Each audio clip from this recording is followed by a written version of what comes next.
Welcome friends, कैसे हैं आप लोग। आज हम लोग प्रेगनेंसी के एक बहुत ही ख़ास टर्म को कवर करने वाले हैं कि प्रेगनेंसी के डिलीवरी टाइम पे ऐसी कौन कौन सी चीज़ें होती हैं जिसके बारे में हमें जानना बहुत ही ज़रूरी होता है और जिनके बारे में हमें हर कोई बता नहीं सकता है। इन बातों को हमें खुद ही ध्यान देना होता है। कोई बड़ा भी आपको जल्दी ये सारी नसीहत या फिर आप कह लीजिए ये सारी बातें नहीं बताता है। तो वो कौन कौन सी चीज़ें हैं, चलिए इस बारे में अब हम लोग बात करते हैं। सबसे पहली चीज़, प्रेगनेंसी के टाइम पे आपको जब आपकी डिलीवरी हो रही होगी तो आपको इतना ज़्यादा पेन होता है कि अक्सर हम लड़कियों में होता है कि दांत के ऊपर दांत रख लेते हैं। मतलब पेन को कम करने के लिए समझिए इस तरीके से दांत के ऊपर दांत रख के हम लोग कोशिश करते हैं, मतलब आवाज़ निकालते हैं। तो उस कंडीशन में क्या होता है हम लोग के साथ में कि इतना तेज़ वो दर्द होता है, इतना तेज़ कि पूरा शरीर हिल जाता है। आप ये अच्छे से समझ सकते हैं अगर आप पहले प्रेग्नेंट हो चुकी हैं तो। इस कंडीशन में आपको दांत के ऊपर दांत नहीं रखना है। अगर आप ऐसा करती हैं कि इस तरीके से रखती हैं तो आगे चल के आपको बहुत सारी प्रॉब्लम्स का सामना करना पड़ सकता है। जैसे हम लोग सुनते होंगे, बहुत लोग कहते हैं कि मेरी उम्र अभी बहुत कम है लेकिन मेरे दांतों में बहुत ज़्यादा प्रॉब्लम है, मुझे कुछ ठंडा खाने में दिक्कत होती है, मुझे दांत से खून आता है अक्सर, या फिर बहुत ज़्यादा जल्दी मेरे दांत ख़त्म हो गए, इतना मेरी उम्र भी नहीं है और दांत टूटना शुरू हो गए। तो ये सारी चीज़ें तभी होती हैं हम लोग के साथ में जब हम लोग प्रेगनेंसी के अपने इस दौर में इस चीज़ को ध्यान नहीं देते हैं। तो हमें सबसे पहली चीज़ बात को ध्यान देना है कि डिलीवरी के टाइम पे दांत के ऊपर दांत नहीं रखना है। दूसरी चीज़, डिलीवरी से ठीक पहले हम लोग को अक्सर बहुत सारी लड़कियों का कहना था कि हमें बवासीर की प्रॉब्लम होने लगी है। तो उससे मतलब 1 महीना पहले 2 महीना पहले लोग कहने लगते हैं कि मुझे बवासीर की प्रॉब्लम होने लगी है।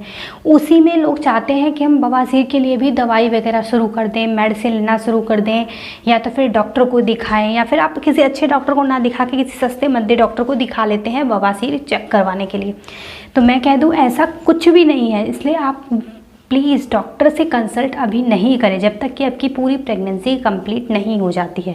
या फिर आप अगर कंसल्ट करना चाहते हैं तो उसी डॉक्टर से कंसल्ट करें जो आपकी प्रेगनेंसी में आपका साथ दे रही है। वही डॉक्टर आपको सही राय दे सकती है। दूसरी चीज़, इस समय हम लोग को बवासीर जैसा कोई बीमारी नहीं होती है। वो सिर्फ हमें ऐसा अंदर से एहसास होता है कि हाँ ऐसा लग रहा है, लेकिन होता नहीं है। देखिए, आपका पेट बड़ा हो रहा होता है तो बच्चेदानी के पर असर पड़ता है। जब बच्चेदानी आपकी बड़ी होगी तो जहाँ से आप टॉयलेट या बाथरूम जाती हैं वो नली के लिए खुलने की जगह कम होगी। जैसे एक आदमी अगर इस तरीके से खड़ा है, दूसरा इस तरीके से खड़ा है, अगर ये बड़ा होने लगेगा तो इसको ये पतला करता चला जाएगा। ये आपकी पूरी चीज़ बहुत ज़्यादा पतली होती चली जाएगी। तो उस कंडीशन में आपको टॉयलेट करने में, बाथरूम जाने में, बार बार बाथरूम आना, ये सारी प्रॉब्लम्स होने लगती हैं कि आपको शुरुआत से ही बार बार बाथरूम जाना है, बार बार बाथरूम जाना है, टॉयलेट जाने तो आपको टॉयलेट करने में बहुत ज़्यादा प्रॉब्लम हो रही है, आपको लग रहा है आपको बवासीर हो गया है। तो ऐसा कुछ नहीं है। इस बात को आपको ध्यान देना है। डिलीवरी के 2 या 1 दिन पहले तो ये प्रॉब्लम बहुत ज़्यादा होने लगती है किसी किसी को। इतनी ज़्यादा होती है कि आपको लगेगा कि अरे अब तो मतलब कुछ नहीं हो सकता है। इस तरीके में आप इस कंडीशन में आ जाते हैं। तो आपको ध्यान देना है, आपको कोई डॉक्टर से सलाह नहीं लेना है। आप नॉर्मल अगर अपने जो डॉक्टर आपकी हैं उनसे सलाह ले रहे हैं, आपको वो कोई चीज़ दे रही हैं तो ठीक, नहीं तो इसके लिए कोई मेडिसिन मत कीजिए। आपकी डिलीवरी के बाद ये सारी चीज़ें अपने आप ही ठीक हो जाएंगी। इसके लिए आपको कोई मेडिसिन लेने की ज़रूरत नहीं, कोई दवा करने की ज़रूरत नहीं है। तीसरी चीज़, अब जबकि आपका प्रेगनेंसी का आप टर्म चल रहा होता है तो हम लोग अपनी प्राइवेट पार्ट को क्लीन नहीं कर पाते हैं। ये हम लोग के साथ में अक्सर समस्या हो जाती है, जिसके वजह से हम लोग को वेजाइनल इन्फेक्शन जैसा दिन देखना पड़ जाता है। हम लोग को इन्फेक्शन की प्रॉब्लम होने लगती है। इसके लिए हम लोग कई सारी क्लीन एंड क्लियर वगैरह कुछ ना कुछ लेते रहते हैं, जिससे हम लोग को कोई ना कोई प्रॉब्लम ना हो, हम लोग ठीक रहें। खुजली वगैरह की प्रॉब्लम होने लगती है, चीं होने लगती है। तो इस समय आपको ध्यान देना है कि कोई भी चीज़ अगर आप यूज़ कर रहे हैं तो उसके बारे में अपने डॉक्टर से बहुत अच्छे से सलाह लें कि हाँ हम अपने ये प्राइवेट पार्ट के लिए यूज़ कर रहे हैं, क्योंकि उस समय कोई भी चीज़ आपके बच्चे के लिए बहुत ज़्यादा खतरनाक हो सकती है। तो इस चीज़ का ध्यान देना है। दूसरी चीज़, आप कोशिश कीजिए आप शीशे में देख के, सामने शीशा रख दीजिए, शीशे में देख के या फिर अपने हस्बैंड की हेल्प लेके आप अपने प्राइवेट पार्ट को एकदम क्लीन रखिए, वहाँ पे किसी तरीके की कोई गंदगी नहीं रखिए, क्योंकि अगर वो गंदगी होती है तो वो आपके बच्चे के लिए हानिकारक है। दूसरी चीज़, अगर आप जा रही हैं अपने डिलीवरी के लिए तो भी क्लीन करके तभी जाइए, क्योंकि ज़्यादातर डॉक्टर्स आपको ये वहाँ पे कहेगा कि आप क्लीन करो, तो इससे बेहतर आप घर पे क्लीन करके जाओ। या फिर आपको उन औरतों में माना जाता है जो बहुत गंदी बोली जाती हैं कि नहीं भैया इनके अंदर कोई मतलब ये अच्छी नहीं है, कोई सफाई नहीं है इनके अंदर, हम लोग में ऐसा बोला जाता है। तो इस बात को ध्यान देना है। आप पहले से ही इसके, आपकी डिलीवरी की डेट अगर 15 तारीख है तो आप 13 को ही एकदम क्लीन कर लीजिए। आपका जब भी है, आपको अगर हल्का सा भी पेन हुआ, अगर आपका 36 हफ्ते बीत गए हैं और आपको हल्का सा भी पेन हो रहा है कि मुझे लग रहा है कि हाँ मेरी डिलीवरी का टाइम है, तो आपको उस पेन को 2 मिनट के लिए भूल के सबसे पहले आपको क्लीन हो जाना है एकदम, ताकि आपकी डिलीवरी अच्छे से हो पाए, आपका बेबी अच्छे से हो पाए और डॉक्टर से भी आपको कुछ सुनना ना पड़े इधर उधर की बातें।